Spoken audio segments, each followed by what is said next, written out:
এটা তো দেখছি ইংরেজিতে লেখা। বাবা রে বাবা। আসসালামু আলাইকুম হুজুর। এই আগে কে দিয়েছো? আমি তোমাকে ধমক দিব না, আমি তোমাকে একদমই ধমক দিব না। কে আছো বলবা নাকি ভয় পাচ্ছ? সোনামণি, দাল মে কুছ কালা তো জরুর হ্যায় ইহাঁ পে। আচ্ছা ঠিক আছে, যাও, আমি বলবো না। আমি আজকে তোমাকে নাম বলতে বলছি না, আমি পড়া ট্রাই করছি। এদিকে তাকান। আসসালামু আলাইকুম হুজুর, টেক লাভ। ওয়ালাইকুম আসসালাম। প্লিজ আনসার, দয়া করে উত্তর দিবেন। আচ্ছা, আ গার্ল নেমড এ, মানে সে পরিপূর্ণ নামটা উল্লেখ করে নাই, ঠিক আছে? সে লিখেছে marriage a boy named B without her parents permission. মানে একটা মেয়ে এবং একটা ছেলে, এই যে এ দিয়ে বি দিয়ে নাম দিয়ে বুঝাইছে, তারা আব্বা আম্মার পারমিশন ছাড়া বিয়ে করেছে। After some days the girl named A, ওই মেয়েটা, এ নামের মেয়েটা দূরে চলে গেছে, and marriage another boy named C without divorcing the boy name B. What should they do now? That's a very important question. সে প্রশ্ন করেছে কি, আমি বোঝাচ্ছি আপনাদেরকে। আমি আবারও পরে জাস্ট ট্রান্সলেশন করছি বোঝাবার স্বার্থে। A girl named A marriage a boy name B. একজন এ নামের ছেলে বি নামের মেয়েকে বিয়ে করেছে পারমিশন ছাড়া, উইথাউট হার প্যারেন্টস পারমিশন, কোনো অনুমতি ছাড়াই বিয়ে করেছে। After some days the girl named A marriage another boy, অর্থাৎ যেই মেয়েকে সেই প্রথম যুবক বিয়ে করেছিল, ওই মেয়েটা আরেক যুবককে বিয়ে করে ফেলেছে।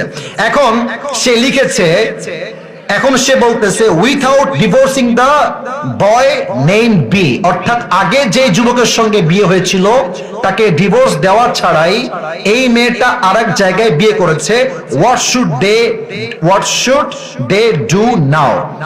এখন তার প্রশ্ন হচ্ছে, হুজুর তারা কি করবে? প্রথম কথায় আমি বলতে চাই, মেয়েটার বিয়েটা হয় নাই। এর কারণ কি? যদি কোনো মেয়ে সেকেন্ড কোনো বিয়ে করতে চায় তার স্বামীকে রেখে, তার স্বামীকে তাকে তালাক দিতে হবে। তালাক দিলেই হবে না, 3টা পিরিয়ড পার করতে হবে। 3টা পিরিয়ড যখন পার হবে, তখন স্বামী এবং স্ত্রীর মাঝে রিলেশনশিপটা ফুললি ব্রেকআপ হবে। তখন মেয়েটা চাইলে অন্য কোনো জায়গায় বিয়ে বসতে পারে। এখন সে যে প্রশ্ন করেছে, এই প্রশ্ন হচ্ছে এমন, হুজুর সে ওই প্রথম ছেলেকে ডিভোর্স না দিয়ে আবার আরেক জায়গায় বিয়ে করেছে। আমার মনে হয় যেই মেয়ে প্রথম স্বামীর থেকে ডিভোর্স না নিয়ে অন্য কোথাও বিয়ে বসে যায়, তার চরিত্রে নিশ্চিত ভেজাল আছে যুবক ভাই।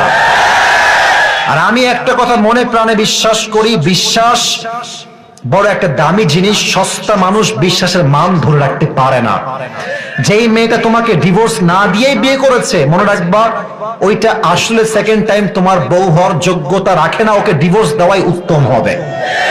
তবে মেয়েটা যদি এখন সত্যি বিয়ে করে সংসার করে, আমি আপনাকে কোরআন দিয়ে বলছি, হাদিস থেকে বলছি, কোরআনের চোখ দিয়ে বলছি, হাদিসের চোখ দিয়ে বলছি, মাসআলার চোখ দিয়ে বলছি, মেয়েটা এখন স্বামীর সঙ্গে থাকলেও জেনা হবে, শুইলেও জেনা হবে, ডানে বামে যাবে, একসঙ্গে থাকবে, দ্বিতীয় স্বামীর সঙ্গে প্রত্যেকটা কাজ জেনার শামিল হবে। কারণ তার প্রথম বিয়ের থেকে সে এখনো মুক্তি পেতে পারে নাই। কথা ঠিক আছে কিনা বলে?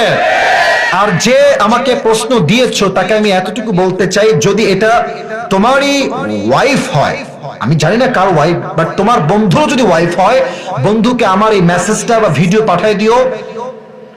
এরকম মেয়ের সঙ্গে সংসার করার কোনো দরকার নাই। এবং এই মেয়েটা যা করছে এখন, বিশ্বাস করুন, যাকে যে বিয়ে করেছে, ওই মেয়েটা যাকে বিয়ে করছে, ওর জীবনটাও জাহান্নাম হয়ে যাবে। এবং মেয়েরা, ভাই কি বলবো, বললে কথা বের হয়, মেয়েরা বিয়ের সময় এত পরিমাণ মিথ্যা বলে।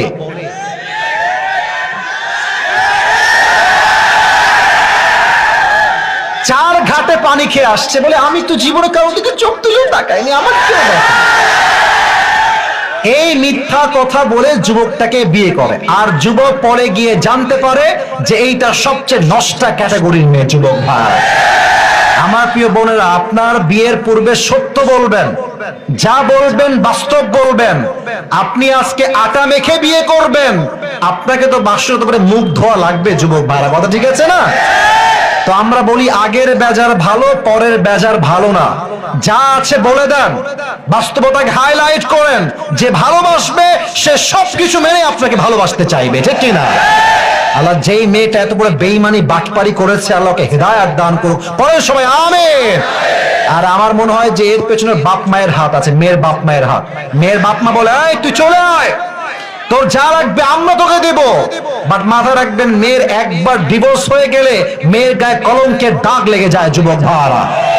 নেক্সট টাইম সহজে বিয়ে হতে চায় না। তো যেই মেয়েটাই কাজ করেছে ওকেও আল্লাহ হেদায়েত দান করুক, আর যেই যুবককে ওই যে প্রথম পুরুষ যাকে সে বিয়ে করেছিল, আল্লাহ তাকেও সহি সমাজ দান করুক, সবর দান করুক। আমরা সকলেই পড়ছি আমিন।